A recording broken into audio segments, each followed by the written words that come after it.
Hey everyone, today I'm heading out of my house in just a moment to head over to my friend's house so that we can figure out how to design her bedroom. She's enlisted me for some help because she's not really sure if the furniture she has is working, and she's also not really sure of the design direction she wants to go in, and she's working on a budget. So I thought I would take you guys along with me as I check out some of the thrift stores or estate sales in her area so we can just get an idea of pricing and style that she has available to her. And along the way, I thought I could answer some of the questions that you guys have been sending me through either Instagram or YouTube. So let's get going.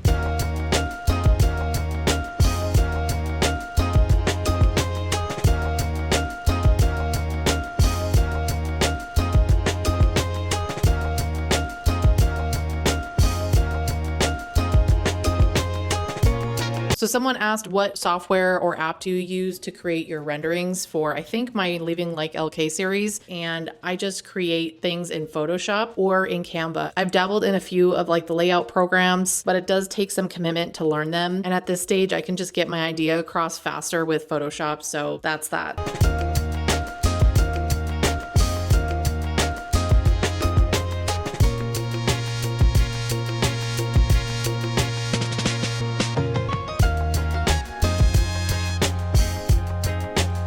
Okay, so that estate sale didn't really have anything, so I'm gonna head over to Annie's and we're gonna get an idea of what she wants in her home. I kind of have an idea, but I want her to like point it out to me. And just FYI, Annie is shy and does not want to be on camera. She's also taking care of her really young kid and she's pregnant again, so congratulations to her. And that's just all you need to know, just so you have some context.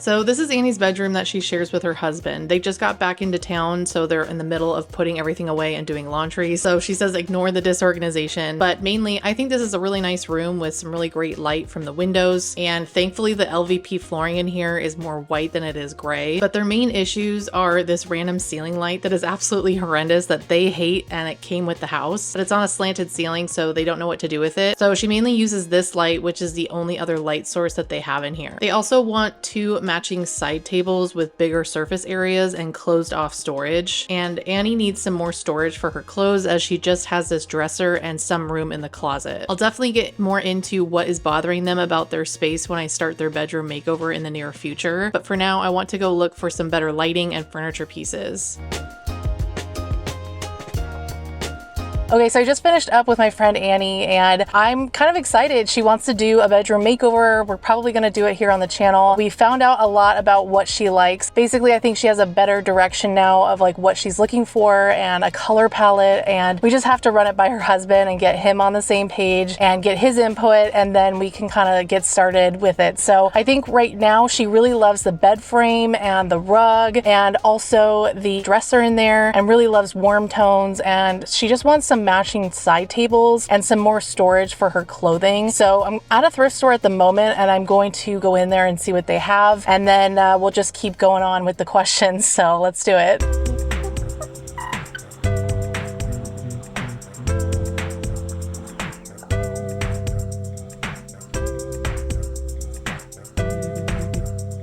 Someone asked me, have you always lived in Southern California? And yes, I have never lived anywhere else and I love it here and I really don't want to leave. This is where all of my friends and family are. So this is the place that I've always called home. I have never even lived in Northern California. I probably would live somewhere else just temporarily to try it out, but San Diego is my home.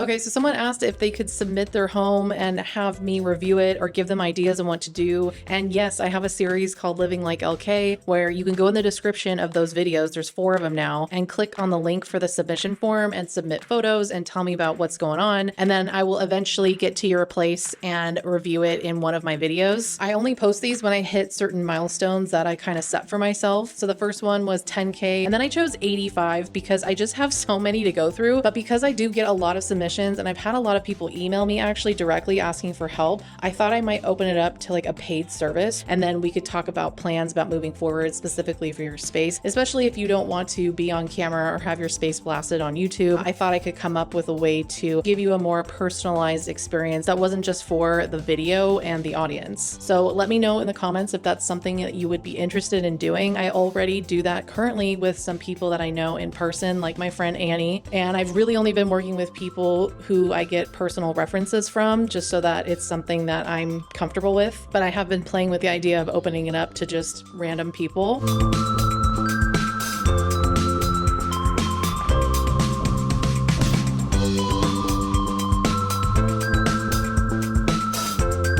Somebody asked me a very specific question, wondering why I wear an Apple Watch. And honestly, I just got in the habit of wearing one when I purchased one for triathlon training. I did 2 triathlons in LA, and then I just got used to being able to track my sleep and also look at my heart rate and see how many steps I got in the day. So that's why. Well, there wasn't too much there, so I'm gonna keep looking, but I did see a sign for an estate sale. So I quite frequently get the question of why did you create a YouTube channel? And I've answered this before, but I do have another answer, I guess. So I personally never saw anyone in the interior design media space, whether it was on TV or online, that looked like me, that had my lifestyle or my budget, that also kind of had my taste. So I wanted to challenge myself to see if I could create a channel that spoke to people and maybe bridged the gap between that high-end elevated design, but also just being a real person who's a renter, who lives on a budget, who doesn't love traditional or farmhouse or lace or anything like that.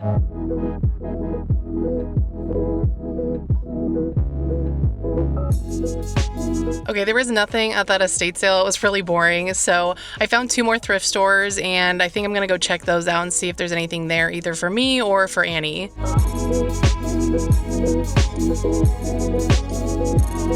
Okay, I just got to my second thrift store, and somebody had asked me, are you decorating for Halloween? And yes, I do every year. I do a little bit in the house and a little bit in the front yard. We don't go like super crazy. I probably won't post a video unless I come up with some DIY ideas. I definitely do need to come up with some more interesting decor that feels a little bit bigger, but if you want to see what I came up with a year or 2 back, I will link a video down below where you can go check out some fun Halloween DIYs.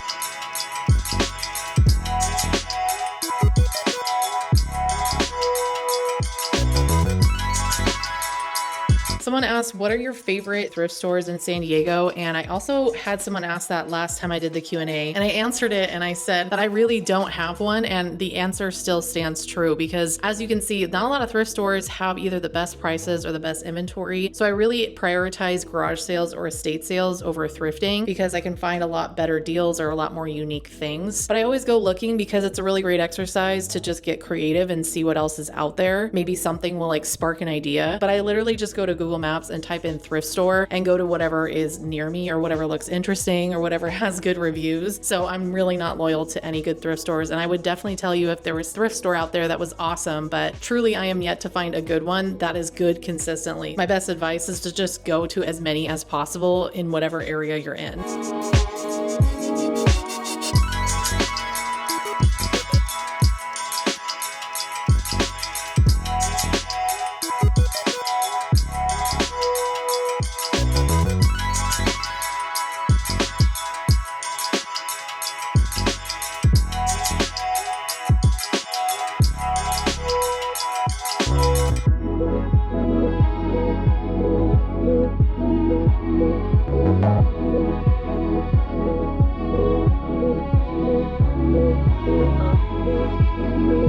Okay, I didn't end up finding a lot in there, but I found a few things for myself, and I'll show you those when I get home. But my next question was, how do you deal with pests in the garden? And honestly, it's a ongoing battle.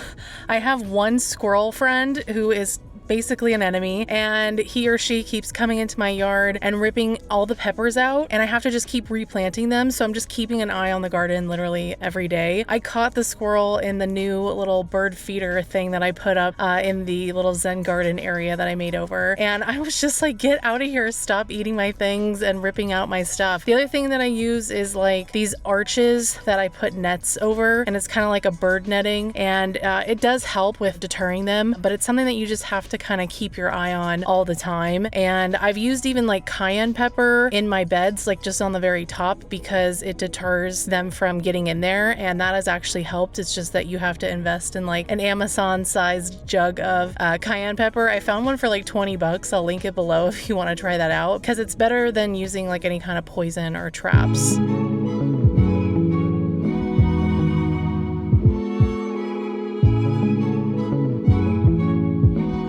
I had another person ask me, what did you do before YouTube? And I've had a lot of creative jobs. I've been a freelance graphic designer. I used to work in advertising as a junior art director. Most recently, I was working in the film industry for quite some time. I worked pretty high up, I guess you could say, with like A-list actors and directors and producers. I even was going through my camera roll, and I recently found this video of myself and Jeremy Strong at the Women's March back in 2017. So hopefully this gives you some insight, but I did work for all of the major studios in LA, like Fox when it used to exist as 20th Century Fox, or NBC, Universal Studios. In the film industry, everything is kind of a freelance job. So sometimes you don't really work with one specific company, and sometimes you do, and sometimes you work for a specific person. But I do have my name in the credits of a lot of movies and TV shows, so there's that.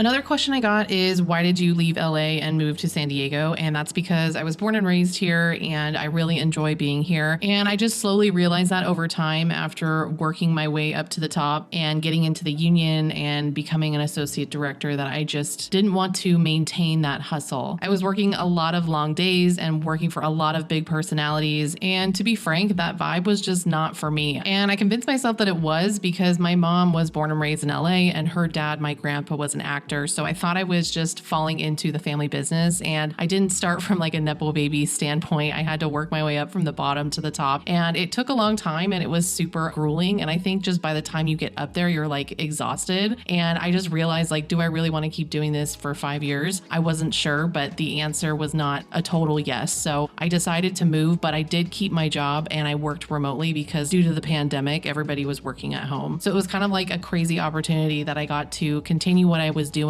while I figured everything else out. Otherwise, I never would have been able to do that. I would have just had to quit cold turkey and then move somewhere else with no job lined up or no idea what I wanted to do.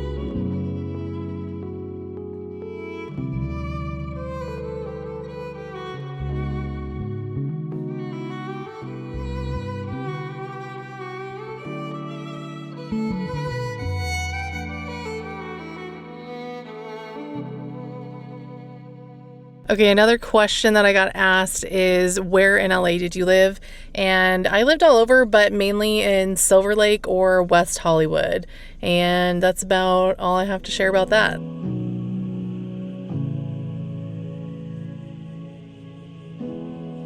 Okay, I'm back home and just got a little refreshed because it was so hot today. I felt so gross in the car, but I was kind of bummed out that there wasn't too much at the estate sales or the thrift stores, but I did find a few things. So I got this little lamp. You probably assumed that I picked it up. I really like the color and the shape of it. I think it's really interesting. I don't know if it actually works or not. So if it doesn't, I can take it to like a local lamp store and have them fix it. There's a guy I used to know who can do that as well. And then I did pick up this little frame here. It's kind of got like a little rope wood motif going on, and I don't really like the art in here honestly, but the frame is pretty cool. So I'll either use this here at the house or in Annie's room. I'll probably be doing her bedroom makeover in the next few weeks, like as we go on from today, and I'll probably end up being able to post it to YouTube in like maybe November. So make sure you subscribe and hit the notification bell to be notified of when I release that. Thank you so much for hanging out with me today and getting to know me a little bit better. And if you have any other questions or comments, leave them down below. But other than that, I will see you guys on the next one. Bye.